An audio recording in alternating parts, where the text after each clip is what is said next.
बिस्मिल्लाहिर्रहमानिर्रहीम। अस्सलाम वालेकुम डियर स्टूडेंट्स, होपफुली आप सब इंशाल्लाह ठीक होंगे। आज हम अपनी Oxford 7th edition updated 7th edition new syllabus mathematics की D3 बुक की एक्सरसाइज 6A का इंटरमीडिएट लेवल करने जा रहे हैं। ये है page number 190 and question number 4। So students, इसे स्टार्ट करने से पहले मैं आपको ये बता दूं कि इसके बेसिक लेवल के जो 3 क्वेश्चन हैं और उसके तमाम पार्ट्स हम लास्ट लेक्चर में कवर कर चुके हैं। आपको यहाँ पर हमारे प्लेलिस्ट में भी उसके क्वेश्चंस मिल जाएंगे इंशाल्लाह ताला, और आप काइंडली वहाँ से भी देख सकते हैं। तो आज के लेक्चर में हम अपना इंटरमीडिएट लेवल कवर करने जा रहे हैं। क्वेश्चन नंबर 4 स्टार्ट करते हैं। सबसे पहले इसे रीड आउट कर लेते हैं। Find the smallest rational value of y that satisfies the inequality 8 less than or equals to 7y। Last lecture में स्टूडेंट्स हमने बहुत डिटेल में ये चीज़ डिस्कस की थी कि हमारी इनइक्वालिटी इक्वेशंस कैसे होती हैं और उसने सॉल्व कैसे किया जा सकता है, हम वैल्यूज़ कैसे अपनी फाइंड आउट कर सकते हैं। बिल्कुल उसी तरह से होगा, ये डिफ़िकल्ट बिल्कुल भी नहीं है। तो आइए इसे सॉल्व करते हैं। सबसे पहले हम यहाँ पर अपनी जो इनइक्वालिटी इक्वेशन है वो लिखते हैं। That is 8 is less than or equals to 7y। Usually students, अगर आप ये चीज नोटिस करें कि आपकी जो आपका वेरिएबल होता है वो हमारे लेफ्ट साइड पर होता है, तो हम इसको क्या लिख सकते हैं? बिल्कुल लिख सकते हैं। अगर मैं ये 7y अपने लेफ्ट साइड पर लिख लूंगी तो डेफिनेटली कि मेरा जो साइन होगा ये लेस और इक्वल्स टू का, ये भी ऑपोजिट हो जाएगा। क्योंकि मैंने आपको लास्ट लेक्चर में भी ये बात बताई थी कि हमारे v का फेस ऑलवेज उस वैल्यू की तरफ होता है जो कि ग्रेटर होता है, वैल्यू होती है। सो इसका फेस 7y की साइड पे, इट मीन्स कि 7y इज ग्रेटर देन और इक्वल्स टू 8y। तो ये हम इस तरह से भी लिख सकते हैं, ये ऐसी कोई मुश्किल बात नहीं है। ये दोनों सिचुएशंस बेसिकली सेम है। इसमें सिर्फ हमने अपनी टर्म्स को लेफ्ट टू राइट मूव किया है। यहाँ पर ये मैंने इस चीज थोड़ा सा आपके लिए इजी करने के लिए किया है। मैंने जैसे अभी बताया कि यूजुअली हमारे जो वेरिएबल होता है वो हमारे लेफ्ट साइड होता है और हमें ये वैल्यू इसीलिए फाइंड आउट हम कर सकते हैं। सो स्टूडेंट, सबसे पहले हम y की वैल्यू अपनी फाइंड आउट करते हैं।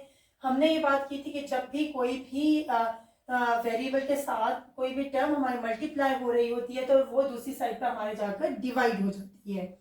यही यहाँ पर भी यही होगा। 7 इज मल्टीप्लाइंग विद y, सो जब ये दूसरी साइड पर जाएगा तो ये डिवाइड हो जाएगा।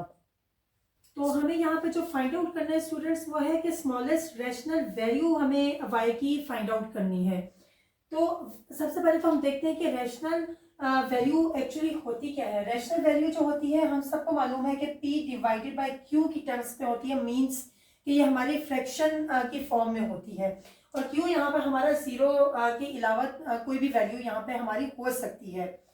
सो स्टूडेंट्स, हमें यहाँ पे जैसे नजर आ रहा है कि 7 इज लेस देन 8 और जब डिनोमिनेटर में अगर आपका कोई भी स्मॉलर वैल्यू आ जाए तो वो हम उसे मिक्स नंबर में भी लिख सकते हैं। वैसे तो ये 8 डिवाइडेड बाय 7 जो है हमारी रैशनल वैल्यू की फॉर्म में आ गई है, बट थोड़ा सा जिस तरह से हमारे ये आपके पीछे बैक साइड पे आपके जो आंसर्स हैं आपकी बुक के, वहां पे जिस तरह से आंसर दिया गया है हम वो भी कर लेते हैं ताकि हमारा आंसर एग्जैक्टली मैच हो जाए। सो अगर हम डिवाइड करें 7 1 7 माइनस करेंगे तो 1, सो इट मीन्स के y इज ग्रेटर देन और इक्वल्स टू 1। जो हमारा क्वेश्चन है 1 इज रिमाइंडर और डिनोमिनेटर तो ऑब्वियसली सेम रहेगा। That is our answer students. It's the smallest rational value of y जो कि सेटिस्फाई करती है हमारी इस इनइक्वालिटी इक्वेशन को। ये हमने बिल्कुल सिंपल तरीके से, जिस तरह से हमने लास्ट लेक्चर में वैल्यूज हमने अपनी सॉल्व की हैं, उसी तरह से किया है कि हमने y की सबसे पहले वैल्यू फाइंड आउट की है और उसे हमने अपनी रैशनल वैल्यू के फॉर्म में ले आए हैं, जो कि मैंने अभी आपको बताया कि वो p डिवाइड बाय q की फॉर्म में होती हैं और वो तमाम वैल्यूज जो p divide by q form में होती हैं वो हमारी रैशनल वैल्यूज होती हैं। उसे हमने जब हमारे पास यह आया तो हमें डिनोमिनेटर जब स्मॉलर होता है न्यूमिनेटर से तो हम उसको मिक्स नंबर में भी लिख सकते हैं। सो हमने जस्ट ये किया और that is our final answer. Next question करते हैं।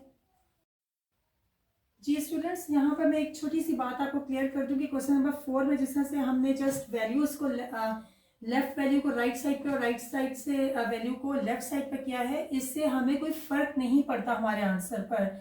वो जस्ट मैंने एक थोड़ा सा कॉन्सेप्ट ईजी करने के लिए आपको इस तरह से लिख दिया था। अदरवाइज अगर आप नहीं भी करेंगे तो आंसर पर कोई भी इसका इफेक्ट नहीं होगा।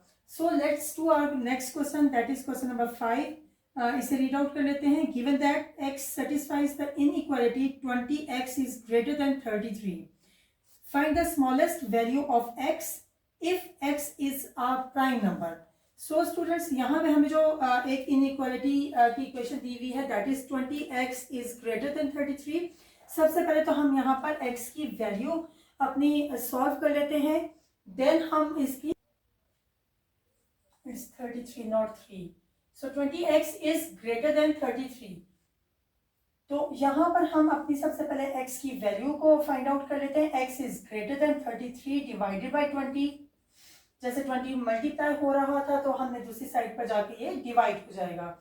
अब हम इस को सॉल्व कर लेते हैं। आप इसको अपने कैलकुलेटर से भी सॉल्व कर सकते हैं। तो यू विल गेट स्टूडेंट्स 1.65।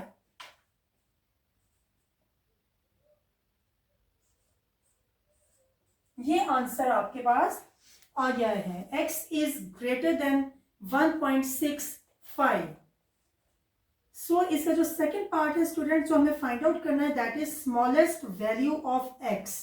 हमें x की यहाँ पर x तो यहाँ पे इससे ग्रेटर है 1.65 से, लेकिन हमें स्मॉलेस्ट इसकी वैल्यू फाइंड आउट करनी है जो कि प्राइम भी होनी चाहिए। सो ऑब्वियसली कि हमारे पास जो आंसर फाइंड आउट हुआ है, हमने उसी के राउंड में ही देखना है कि हमें ये कौन सा इसकी स्मॉलेस्ट जो प्राइम नंबर भी हो। तो आप ये देखिए कि 1 तो प्राइम नंबर नहीं है, क्योंकि प्राइम नंबर की जो दो आपकी कंडीशंस होती हैं वो उस पर ये फुलफिल नहीं होता, क्योंकि आपके प्राइम नंबर की कंडीशंस हैं कि प्राइम नंबर हर वो नंबर होता है जिसके एटलीस्ट 2 फैक्टर्स होते हैं। सो इसके 2 फैक्टर्स नहीं है 1 के, क्योंकि अगर फॉर एग्जाम्पल अगर 3 है आपका प्राइम नंबर है तो 3 के 2 फैक्टर्स हैं।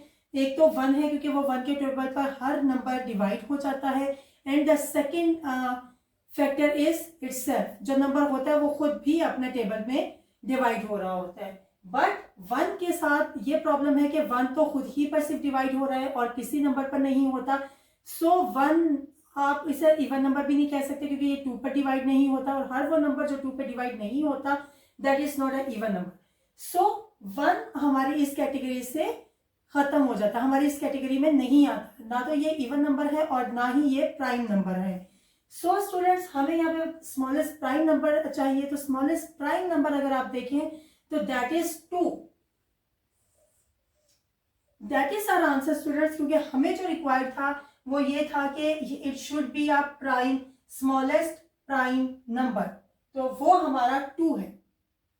2 वो नंबर है जो कि सबसे स्मॉलेस्ट, यहाँ से स्टार्ट ही प्राइम नंबर्स एक्चुअली 2 से होता है, क्योंकि प्राइम नंबर्स की डेफिनेशन जैसे मैंने अभी आपको बताई कि ये होती है कि वो आपके 1 और अपने ही नंबर पर सिर्फ डिवाइड, तो 2 अपने ऊपर डिवाइड होता है और 1 पे डिवाइड होता है, और ये स्मॉलेस्ट नंबर भी है। इससे बाकी आगे जो है वो तो ग्रेटर हो जाएंगे। सो और final answer is 2। Next question करते हैं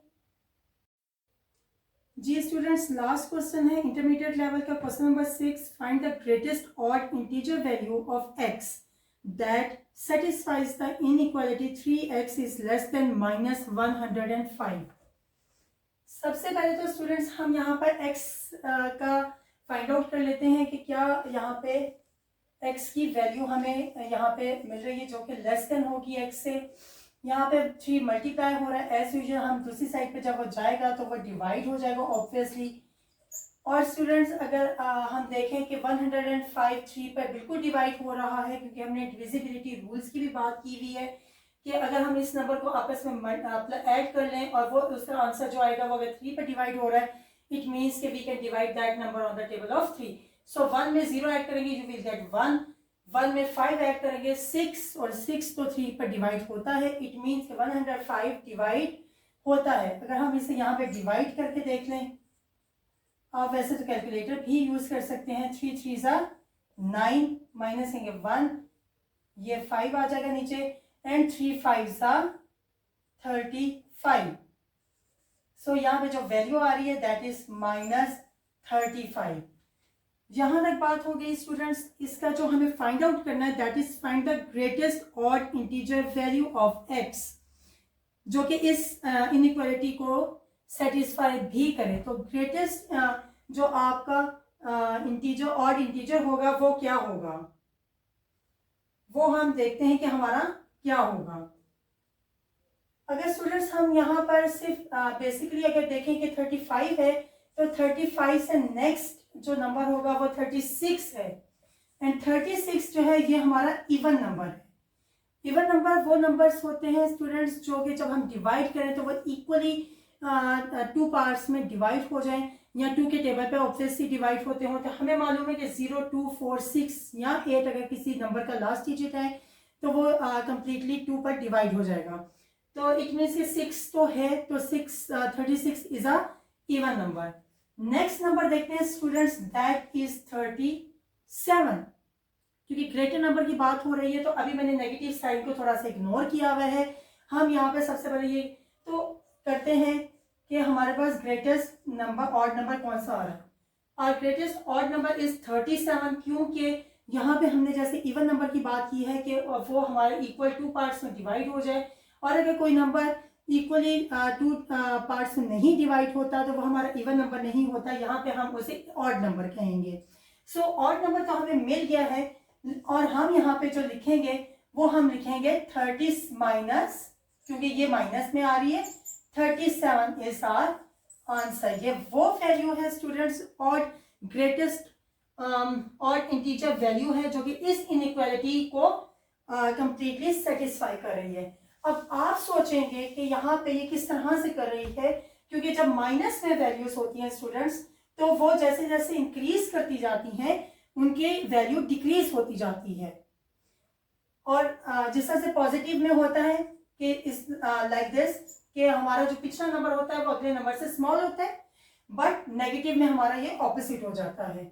नेगेटिव में हमारा जो बड़ा नंबर वो होता है जो स्मॉलर नंबर होता है, -2 जैसे दैट इज ग्रेटर देन -3, तो -35 जो है वो तो -37 से ग्रेटर होगा। ऐसा ही है, बिल्कुल ठीक आप सोच रहे हैं। लेकिन यहाँ पर एक चीज आपने नोटिस की है होगी कि यहाँ पर x इज लेस देन लिखा हुआ है, x लेस देन है। अगर हम यहाँ पर अगर मैं 35 की बात करती हूँ स्टूडेंट्स, तो इससे ऊपर 34 आ जाएगा, ऑब्वियसली ये तो इवन नंबर है, ये नहीं, बल्कि यहाँ पे एक 33 आ रहा है। लेकिन अगर मैं -33 लिख दूंगी स्टूडेंट्स तो वो तो ग्रेटर हो जाएगी। x की वैल्यू तो हमें स्मॉलर चाहिए यहाँ पे, क्योंकि हमने ना सिर्फ वो कंडीशन जो कि हमें बता दी गई है कि ग्रेटेस्ट ऑड इंटीजर चाहिए ग्रेटेस्ट, लेकिन हमें ये भी तो सेटिस्फाई करनी है। सो x की कोई एक ऐसी वैल्यू होगी स्टूडेंट्स जो कि इस इनइक्वालिटी को भी सेटिस्फाई करे, तो वो तो -37 ही हो सकती है, क्योंकि x is less than. So -37 is our final answer students. ये हमारा ग्रेटेस्ट ऑड इंटीजर है जो कि सेटिस्फाई करता है हमारी इस इनइक्वालिटी को, क्योंकि कोई और लार्जर ऑड इंटीजर जो है वो इसमें अगर हम लिखते हैं तो वो फॉल्स हो जाएगा, जो कि हम अभी जैसे मैंने अभी आपको बताया 33 लिख देते हैं तो वो तो ग्रेटर हो जाएगी, तो वो तो हमें यूं लिखना पड़ेगा, तो ये तो फॉल्स है ये स्टेटमेंट, तो इसके अकॉर्डिंगली हम लोग इसे जस्टिफाई नहीं कर सकते। That's why students we have to consider -37। Hopefully आपको इस लेक्चर की बहुत अच्छे से समझ आ गई होगी इंशाल्लाह ताला। हम इंशाल्लाह ताला नेक्स्ट लेक्चर में स्टूडेंट्स सब मिलेंगे। टिल देन अपना बहुत सा ख्याल रखिएगा, लाइक करें, शेयर करें, कमेंट करें। Thank you so much. अल्लाह हाफिज़।